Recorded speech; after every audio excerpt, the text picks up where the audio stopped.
पदबंध।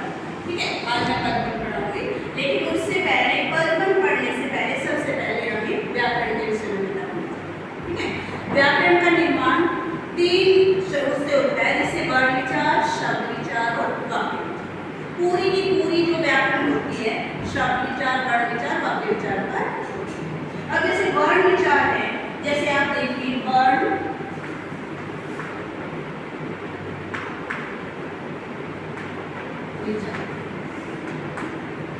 वर्ण क्या होते हैं, ये हम सबसे पहले सीखते वर्ण होते हैं। तो जो हम सबसे पहले नर्सरी में सीखना शुरू कर देते हैं, जो स्वर व्यंजन में हमारे वर्ण होते हैं। जब हम वर्ण सीख जाते हैं ना, तो उनका जब मेल करते हैं तो मेल क्या कहलाता है? शब्द कहलाता है।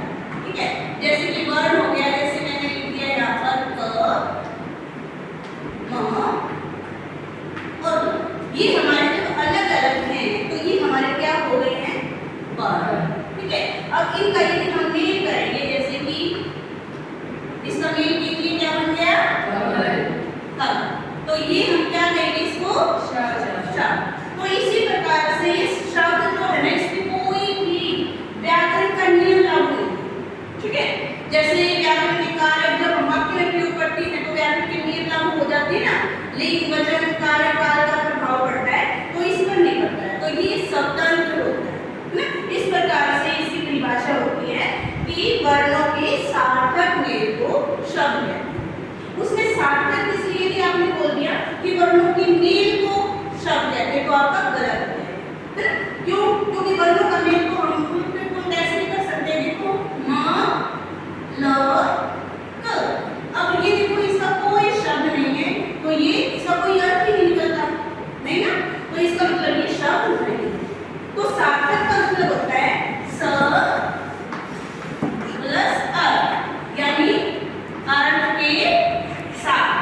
ठीक है, यानी जो हम शब्द की जो भी रचना करेंगे तो उसका कोई ना कोई अर्थ होना चाहिए, तभी वह शब्द है।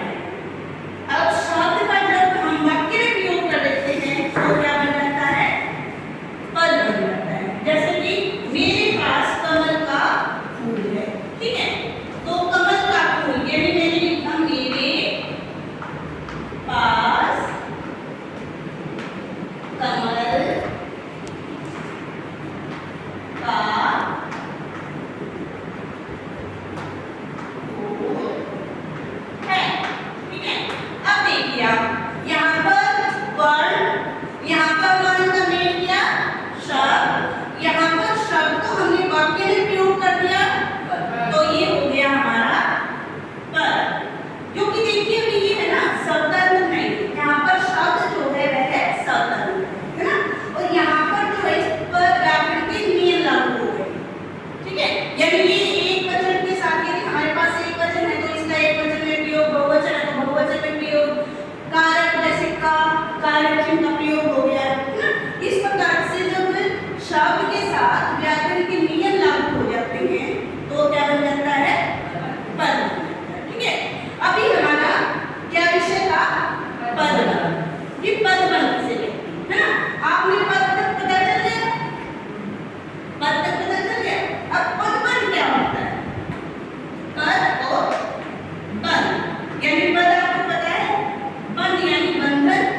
ठीक है, यानी इसका मतलब हो गया जब अनेक पद मिलकर, ठीक है, यहाँ तो एक ही पद है, जब अनेक पद मिलकर एक ही इकाई का पद यानी एक की तरह की संगीत, तो उसे क्या कहेंगे?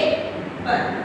जैसे अभी ये है कमल, इसके साथ अनेक पद मिले हुए, मेरे पास कमल, यहाँ तक हमने अंडरलाइन कर दिया, मान लो यहाँ तक लाइन लगा दी। ठीक, तो ये अंत में जो भी है शब्द जो भी है हम वो देखते हैं। ठीक, यदि कमल अंत में है तो फिर हम देखते हैं कि अंत में कमल संज्ञा या सर्वनाम है क्या, तो हमें ये पता होना चाहिए। जैसे यदि अंत का हमारी लाइन खत्म हुई है, यदि वो संज्ञा है तो हमारा क्या हो जाएगा? संज्ञा। ठीक है, ये हो गया हमारा संज्ञा पद। ठीक है, यदि हमारा ये सर्वनाम है, सबसे पहले आपको पता होना चाहिए पदबंध कहते हैं किसे। समझ गए? पदबंध किसे कहते हैं?